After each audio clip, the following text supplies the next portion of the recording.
دي ساعة. أنا عارف إنها مش ساعة، بس كنا بنرسمها عشان يبقى معانا ساعة وإحنا صغيرين.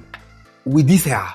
عرفت بقى خلاص إنها حقيقية، وبقيت بدي بيها مواعيد لأصحابي. حتى مع الساعة بروح بعد ساعة سجعة. ودي ساعة، يعني شوفها أعمى الضمير. ما هي كبيرة لسبب، بس عادي بضيع منها ساعة واتنين وعشرة. ليه؟ وأنا هنا ما بتكلمش عن الساعة يا محترم. الوقت. ليه أصلا في وقت؟ الساعة معاك كام؟ مين قال إن 1 زائد 1 يساوي 2؟ لا في 1 ولا في واحد تاني علشان يدونا رقم تاني خالص. هحكي لك عن النظام اللي احنا عملناه علشان نقدر نستوعب الوقت. نظام يقيس من منظورنا احنا مش الواقع. يعني هو الانسان بدأ يلاحظ الشمس والقمر ويحدد حياته على حسب الفصول وتغير الجو. مصر القديمة 3500 قبل الميلاد. الفراعنة أول جهاز يقيس الوقت بالشمس والظل. البابليين 2000 قبل الميلاد، هم اللي قسموا الوقت 24 ساعة. الصين 1200 قبل الميلاد اخترعوا ساعة المية بتنقط كده علشان تقيس نبض الوقت، اللي هي قدامها تبقى اسمها الثواني.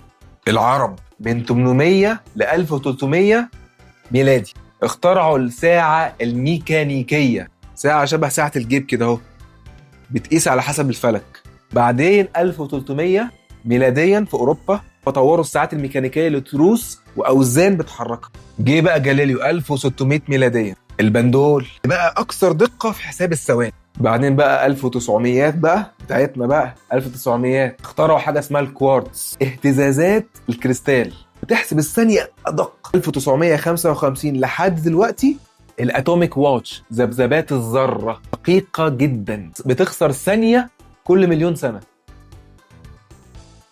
انت يا ابني ساعتك كام؟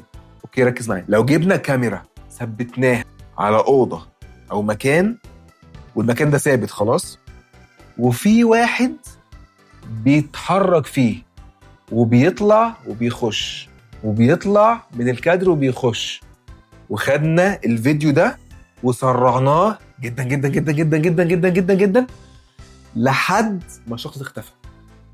لو اختفى قدام عينيك، طب ايه الإثبات عندك انه موجود اصلا؟ الوقت يا محترم، الوقت اللي بيدي الشيء الإثبات لوجوده، وحدة القياس الحقيقية، بيدي الشيء الفرصة إنه يتواجد جواه. فإحنا مش موجودين بدون وقت.